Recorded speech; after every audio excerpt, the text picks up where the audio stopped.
হাটে যাওয়ার সময়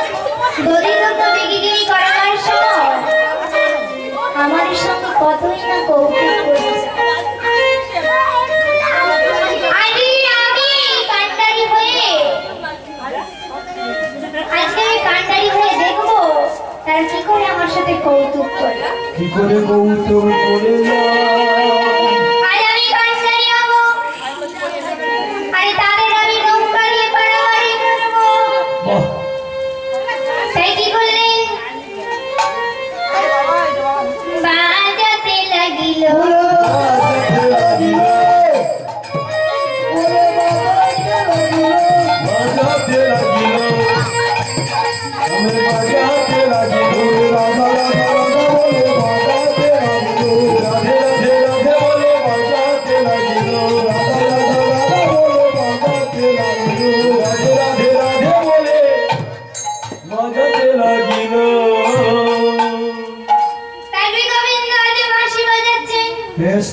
বাঁশি কেন বাজাচ্ছেন? তো বাঁশিটা কেন বাজাচ্ছেন? চোর ধরবে বলে। এই চোর ধরবে? না, চোর ধরবার জন্য নয়। কি করবে না ব্রজগোপীরা না এলে তো নৌকা বিলাস সম্পূর্ণ হবে না। তাই আজ বাঁশি বাজাচ্ছেন। কদম তাড়াতে নয়, সকালবেলা সঙ্গ ত্যাগ করে এই যমুনার তীরে আজ বাঁশি বাজাচ্ছে। আচ্ছা বলতে পারবেন এই গোবিন্দ যে বাঁশিটি বাজাতে তাতে কটা ছিদ্র ছিল? কেউ আর বলতে পারবেন গোবিন্দ যে বাঁশিটি বাজাতে তাতে কতগুলো ছিদ্র ছিল? আরে মায়েরা বলতে পারলে তো সামনে বসতো না, সব পিছনে বসে আছে। হ্যাঁ সেটাই তো দেখতেছি, ওরা ভয়ে বোধহয় সকলে চলে যাচ্ছে। না না বলছে নাবালিকা মেয়েটা কি বলছে আমার কথা বুঝতে পারছেন না আপনারা? কষ্ট করে তাহলে বলবেন। আজ গোবিন্দ বাঁশি বাজাচ্ছেন এই যমুনার তীরে। আরে বাঁশি বাজিয়ে কাদেরকে ডাকছেন? না ব্রজগোপীদের। আরে কেন ডাকছেন? না ব্রজগোপীরা না এলে তো নৌকা বিলাস সম্ভব নয়। তাই গোবিন্দ এই বাঁশিটি বাজাতেন। তাহলে 10টি ছিদ্র ছিল আর অর্থাৎ 10টি রঙ্গ ছিল। এক এক রঙ্গ এক এক ধরনের কাজ করত। বলবো এক এক রঙে কেমন কাজ করত? আপনারা যদি বলেন তো আমি বলবো। বলবো? তাহলে বলি। এই গোবিন্দটি যে বাঁশিটি বাজাতে সেটা যে 27 মুজ, 27 পাপ 25 পাপ ছিল। 25 পাপের বাঁশি ছিল, মানে বাঁশটা ছিল। আর এই বাঁশটা হলো এই 25 পাপের এক ভাগের এক ভাগ। এই 25 পাপের যে বাঁশি, ওই 25 পাপের এক পাপে আজ বাঁশিটি তৈরি হয়েছে।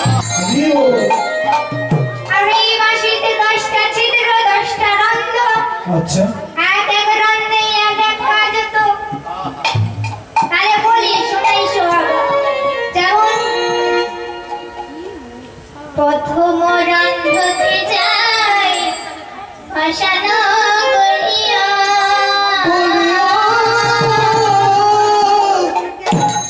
দ্বিতীয়তে ধমনী ঊর্ধ্বমুখী হইয়া,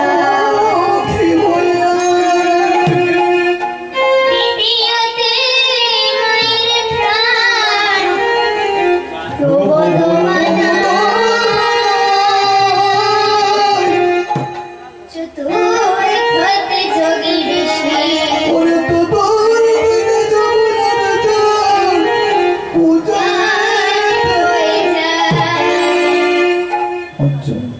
পঞ্চমীতে যোগী ঋষি ভঙ্গজনী, ষষ্ঠ রন্ধ্রতে বাঁশি গভীর প্রাণ করে নামানি, এই সপ্তমেতে মৃগতর মধুরী দোহাই, অষ্টমীতে পশু পাখি সকলের চিরস্থায়ী, নবমেতে আর শব্দ বিমোহন, দশমেতে প্রাণদান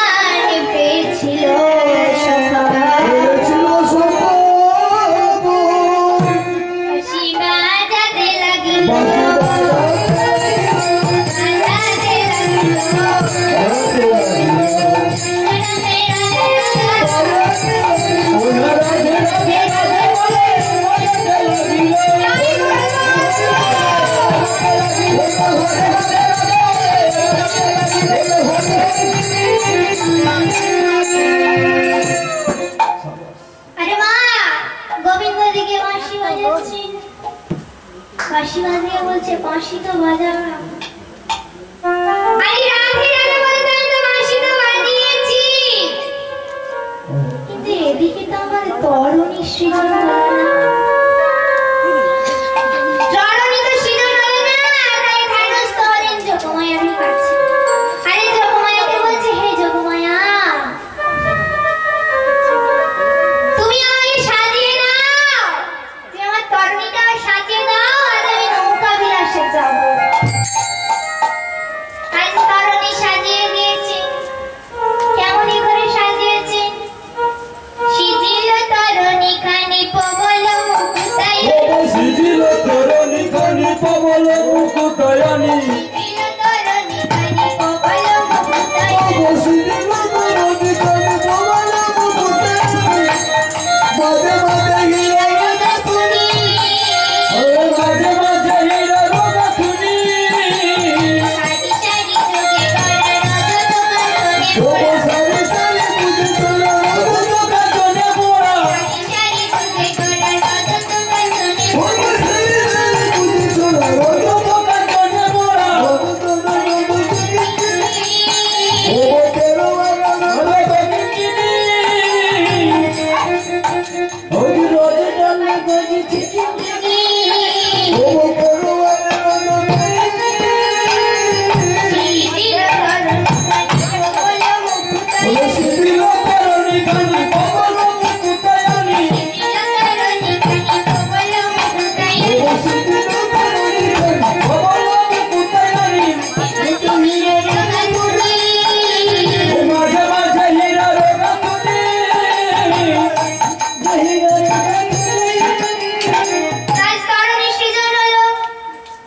ওই যে রাধারানী যে বাঁশি বাজিয়েছে গোবিন্দ আমার ব্রজবাসীদের জন্য, তারা এই বাঁশির স্বরে শুনে রাধা আমার প্রাণ সখীদের গলা জড়িয়ে ধরে কাঁদছে আর বলছে, ওই দেখ আমাদের প্রাণের মতো বাঁশি বাজাচ্ছে, ওই দেখ আমাদের প্রাণের মতো আমার বাঁশি বাজাচ্ছে।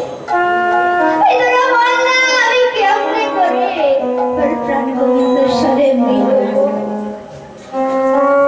তখন ললিতা বলছে, রাধে বলছে, তোরা এনে দেখা রে, এনে দেখা রে, আইনে তোর ধারে ধারে রে, আইনে তোর ধারে ধারে, আইনে তোর ধারে ধারে, ওই ললিতা ওই ললিতা, ওই ললিতা ওই শাখা, আইনে তোর ধারে ধারে, হরি হরি হরি বলে,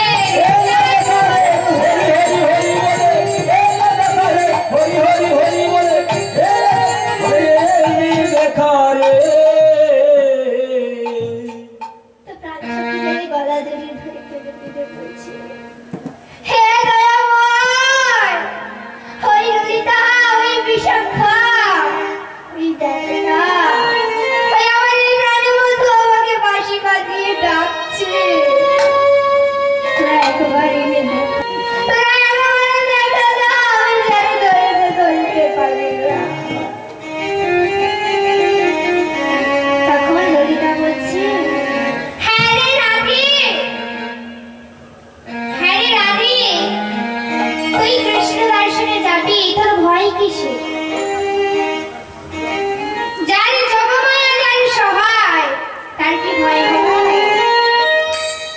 ওমা, কোন ভক্তের যদি কৃষ্ণ দর্শনে যেতে মন জাগে,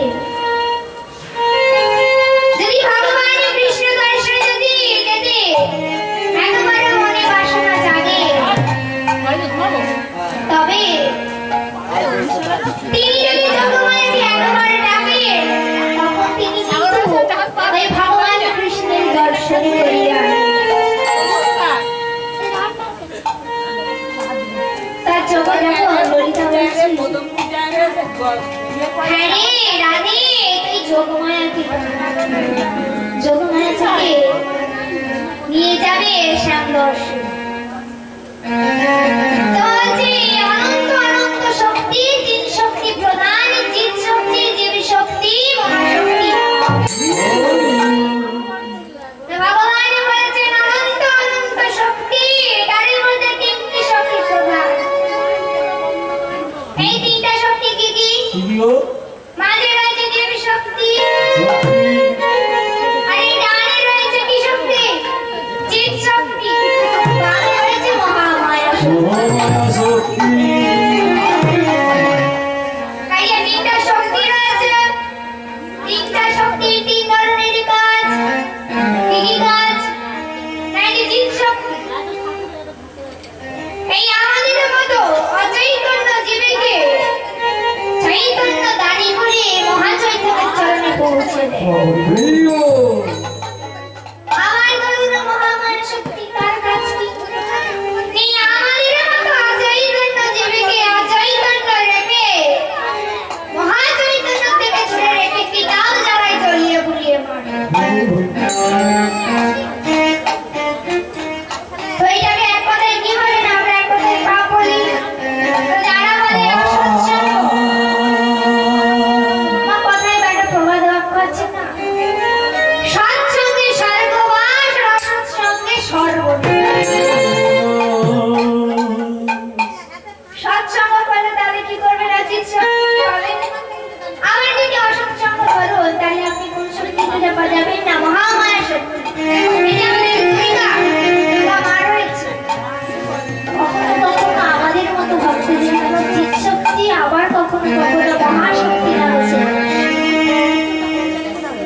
তাহলে ললিতা বলছে, হ্যাঁ রে ননি,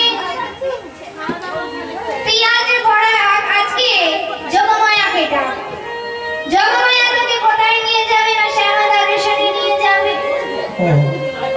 যোগমায়া ধ্যানস্থ হলেন, যোগমায়াকে ডাকলেন।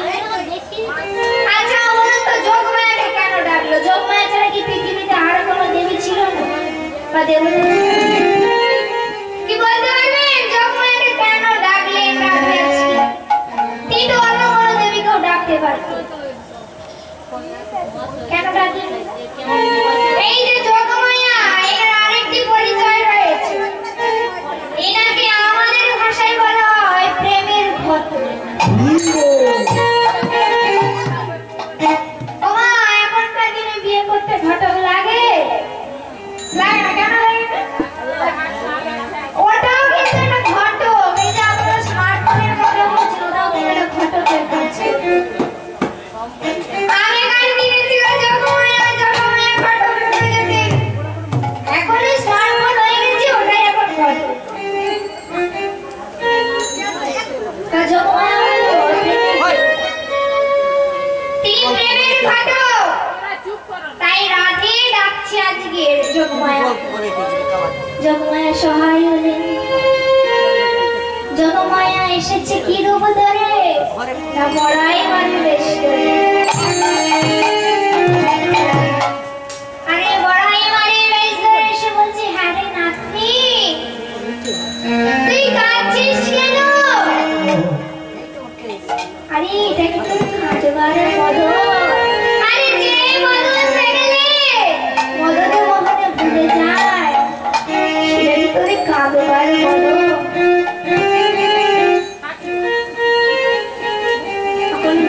তখন রাধে বলছে, বুড়িমা, তোমাকে কি বলবো আমার মনের কথা? ওই এমনই ঘরে বাস দিয়েছে, এবারে হা কৃষ্ণ বলে ডাকতে পারি না। আরে কৃষ্ণ ভালঙ্কিনী বলে আমাকে ঘরে বাইরে হতে দেয় না। আরে আমার শাশুড়ি আর ননদ, শাশুড়ি আর ননদ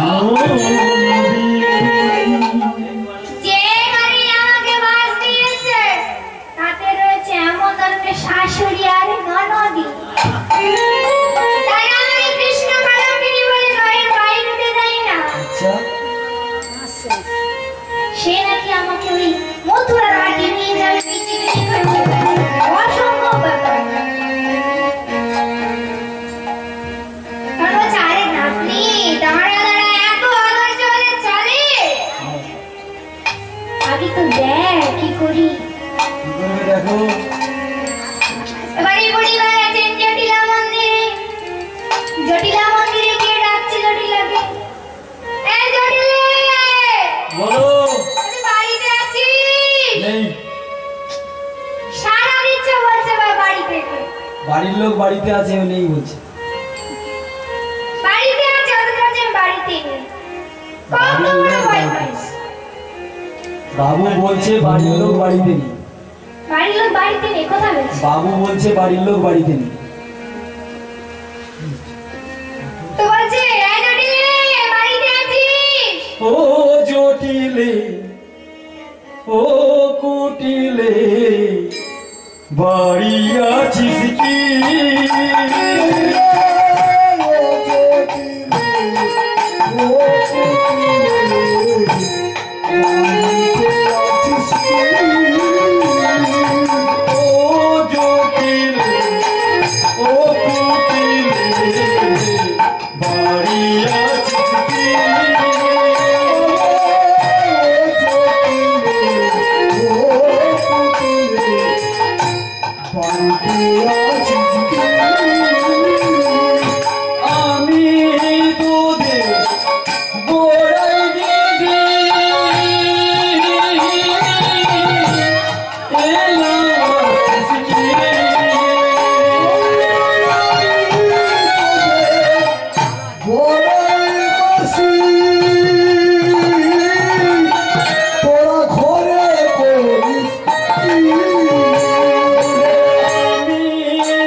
বসতে দিয়েছে। তাহলে বুড়িমা বলছে হ্যাঁ রে তোরা সকালে ভালো আছিস তো? বলছে হ্যাঁ ভালো আছি। তোমরা ভালো আছো? বলছে হ্যাঁ ভালো আছি। হ্যাঁ রে তোদের ঘরে সকলে ভালো আছে তো? বলছে হ্যাঁ গো মা আমি সকলে ভালো আছি। আমি কিন্তু দেখছি তোদের বাড়িতে একটা অমঙ্গল ঘনিয়ে আসছে।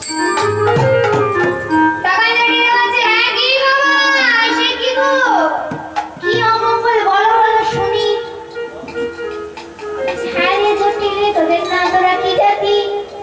না তোরা গোপী জাতি। হ্যাঁ তোদের না জাতি ধর্ম রয়েছে। বলছে হ্যাঁ রয়েছে। আর তোরা যদি গোপী জাতি হোস, যদি জাতি ধর্ম হয়ে থাকে, তাহলে তোদেরকে তো কোনোদিন হাটে বাজারে যেতে দেখিনি। তোরা কি হাটে বাজারে বিক্রি করতে যাস না? না যাও না, কি যাবে হাটে বাজারে? আয়া আমার বাবা সেখান থেকে সব দধি দুগ্ধ সব পাঠিয়ে দেয়, আর এখানে আমি সব করে রাখি। ওই দধি দুগ্ধ সব পাঠিয়ে দিল, আমি এখানে জমা করে রাখি। কে যাবে হাটে বাজারে? আমার বাড়িতে বিশ্বাস করে লোক নেই, এটাকে আমি হাটে বাজারে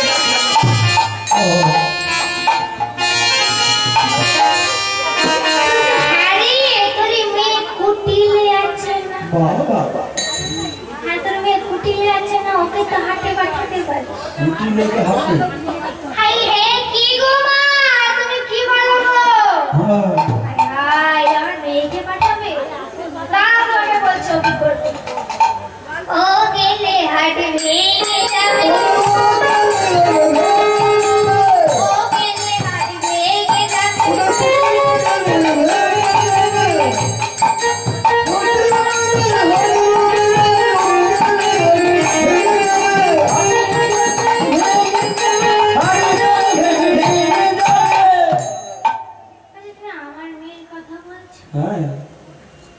ওরে না স্বভাব, এমনিতে ঘরে বাইরে যে না ঝগড়া করে, ওকে যদি আমি বাজারে পাঠাই, হাটে পাঠাই, কি নাকি করে চলে আসে তার ঠিকানা নেই।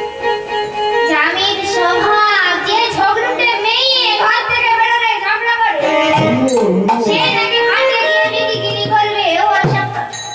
হয় তুমি ভালো লোকের কথা বলছো। আচ্ছা তাহলে বলছে ঠিক আছে তোর মেয়েকে কুটি রেখে নাই পাঠালি। আরে